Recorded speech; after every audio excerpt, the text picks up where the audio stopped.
صحیح بخاری میں ایک بادشاہ کا واقعہ ہے، بادشاہ کا۔ میں نے جب اسے پڑھا تو میں حیران ہی رہ گیا کہ یہ جو مشیر وزیر ہوتے ہیں یہاں تک لے جاتے ہیں بندے کو۔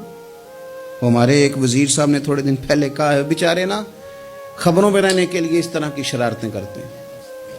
اس کی وجہ یہ ہوتی ہے کہ ملک کا نظام تو چلتا نہیں، تو پھر وہ چاہتے ہیں کچھ لوگوں کو ادھر الجھا دو تاکہ وہ اصل سے ان کی توجہ ہٹ جائے۔ انہوں نے کہا جی قائد اعظم اسلامی ملک نہیں بنانا چاہتے تھے، تو کون سا بنانا چاہتے تھے؟ پاکستان کا مطلب کیا؟ لا الہ الا اللہ محمد رسول اللہ صلی اللہ علیہ وسلم۔ میں آپ کے جواب میں صرف اتنی بات کہوں گا کہ جو پاکستان بنانے والے تھے نا وہ آپ کی طرح کے لوگ نہیں بنانا چاہتے تھے، آپ کی طرح کے لوگوں کے حوالے نہیں کرنا چاہتے۔ ہمارے لیڈروں کا یہ حال ہے کہ اس طرح کے لوگوں کو مشیر بنا لیتے ہیں، وزیر بنا لیتے ہیں۔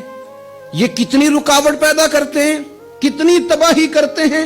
دیکھیے بخاری میں موجود ہے، ہرقل بادشاہ نے حضرت ابو سفیان رضی اللہ تعالیٰ عنہ جو اس وقت ابھی کلمہ نہیں پڑھتے تھے ان کو بلا کے نبی پاک علیہ السلام کے بارے میں ساری باتیں پوچھی، ایک ایک بات اس نے حضور کے بارے میں پوچھی، اور آخر میں یہ بھی پوچھا کہ کیا انہوں نے معاذ اللہ کبھی جھوٹ بولا ہے؟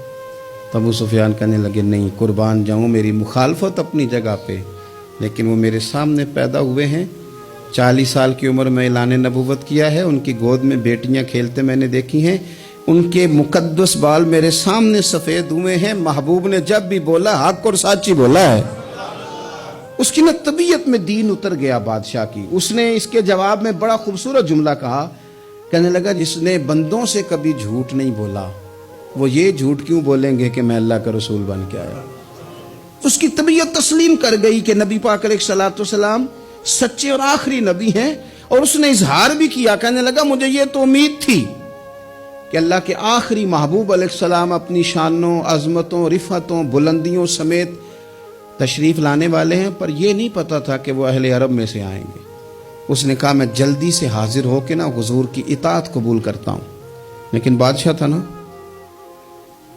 بڑا آدمی جو ہوتا ہے نا وہ اپنے ماحول کو ذرا تھوڑا ساتھ لے کے چلنا چاہتا ہے، تو بادشاہ نے بھی نا اپنے جتنے اس کے وزیر مشیر تھے ان کو بلایا اور اپنے محل میں دعوت دی۔ ذرا انداز دیکھیے گا، اور خود بالا خانے کے اوپر چڑھ گیا، دروازے بند کر لیے، اور اوپر چڑھ کے نا انہیں بالا خانے سے جھانک کے کہنے لگا تمہیں بھی پتہ چل گیا، مجھے بھی پتہ چل گیا اللہ کے آخری رسول تشریف لے آئے صلی اللہ تعالی علیہ وسلم۔